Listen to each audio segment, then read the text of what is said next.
warahmatullahi wabarakatuh. Selamat pagi semua, apa kabar hari ini? Semoga kalian semua dalam keadaan sehat dan semangat belajar ya.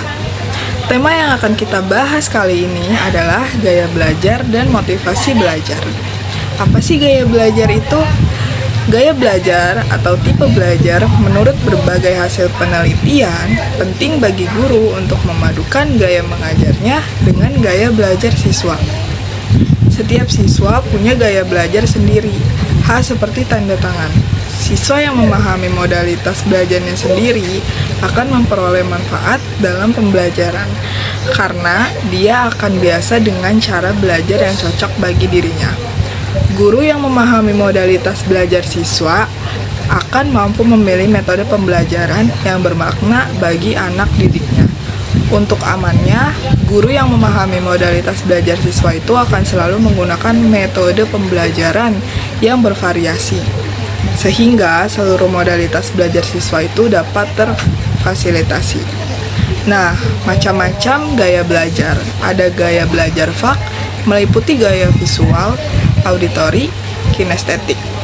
Yang kedua ada gaya belajar MTBI, atau biasa disebut the Myers-Briggs Type Indicator, meliputi gaya extrovert, fast introvert, pengindra, fast intuitor, pemikir skeptis, fast humanistic, judger, fast perceiver. Yang ketiga ada tipe belajar menurut Kolb, yaitu meliputi gaya converger, yaitu pandai dalam memecahkan masalah. Guru itu sebagai motivatornya, dan yang diverger akan merespon informasi setelah direfleksikan. Guru jadi expert. Kemudian ada assimilator atau yang biasa juga pandai bernalar. Guru itu sebagai pelatih. Akomodator, pandai mengaitkan materi dengan dunia nyata. Jadi guru itu jadi fasilitator. Nah, kemudian ada gaya belajar yang lain juga. Ada model HBDI atau biasa disebut dengan Hermann Brain Dominant Instrument, meliputi kuadran A, yaitu otak kiri, kombinasi logis, analitis, kuantitatif, faktual, serta kritis. Kemudian kuadran B ada di otak kanan, kombinasi sekuensial, terorganisasi, terencana, terinci, serta terstruktur. Kuadran C yang ada di otak kanan juga kombinasinya itu emosional, antar pribadi, kinestetik. Dan kuadran D di otak kiri kombinasi visual, holistik, serta inovatif.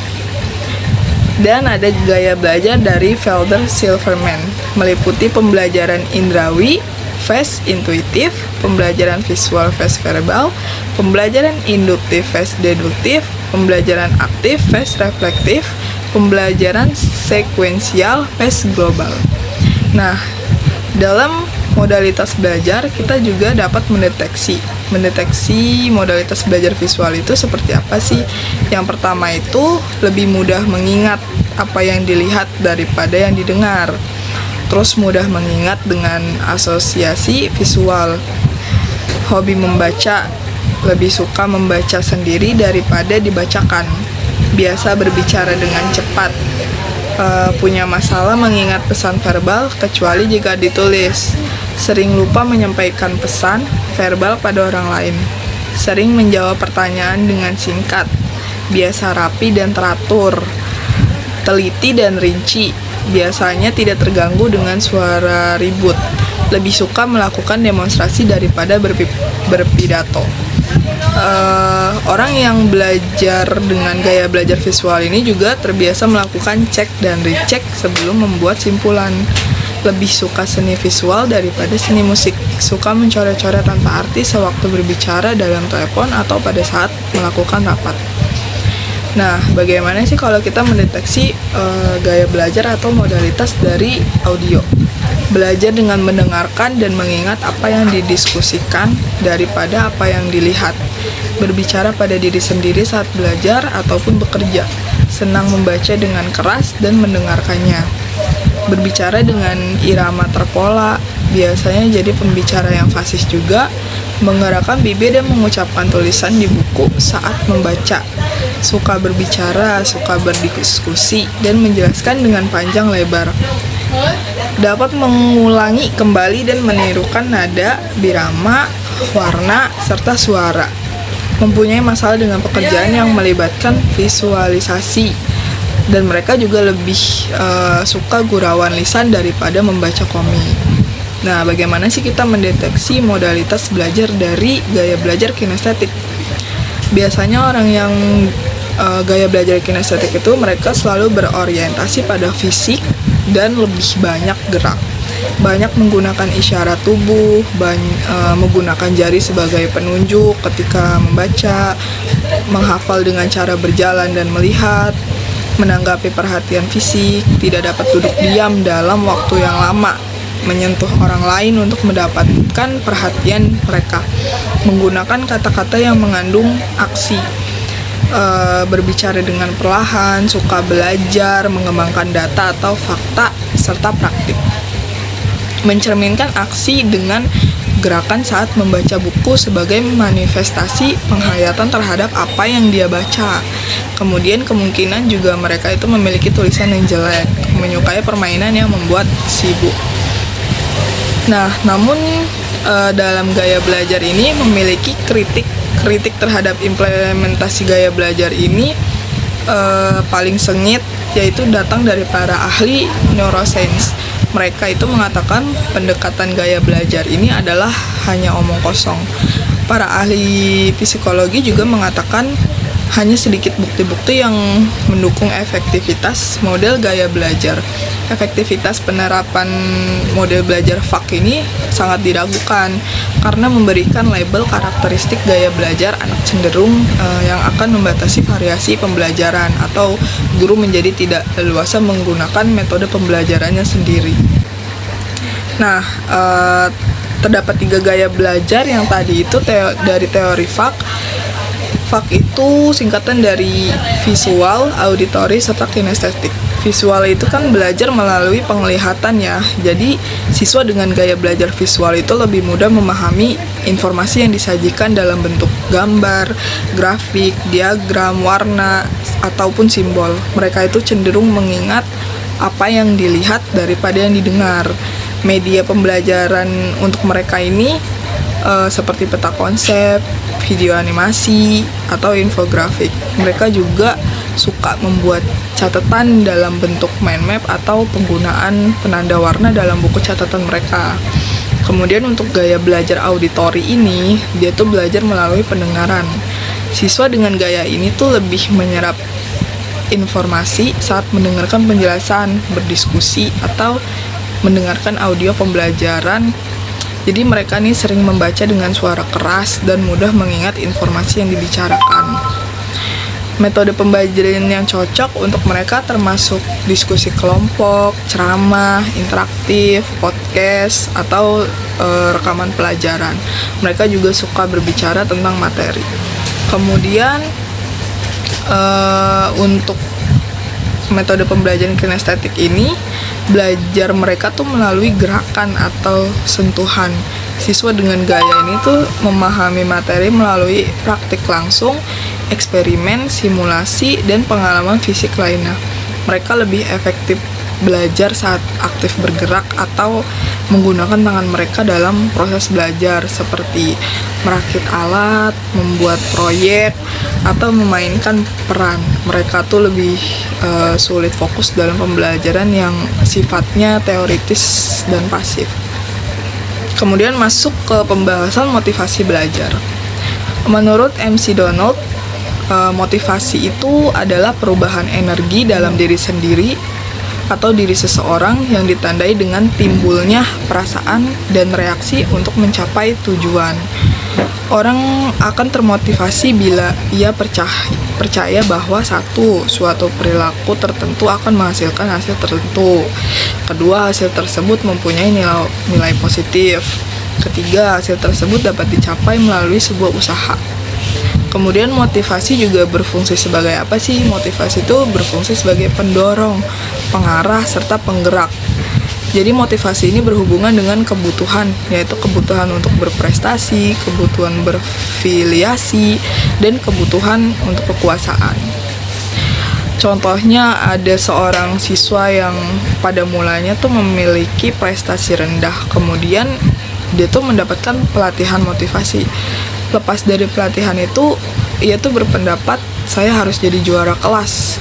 Ia mempersiapkan belajar dengan serius, ruang belajar di rumah didata sedemikian rupa, nggak ada lagi yang ganggu konsentrasi dia. Terus poster-poster yang ada di dinding diganti sama rumus-rumus, teori, kata-kata kunci pelajaran. Sebelum masuk kamar, di pintu kamar itu ditulis saya harus menjadi juara sebagai kata-kata motivasi. Setiap kali ia melangkahkan kaki ke kamar, jadi dia baca tulisan itu.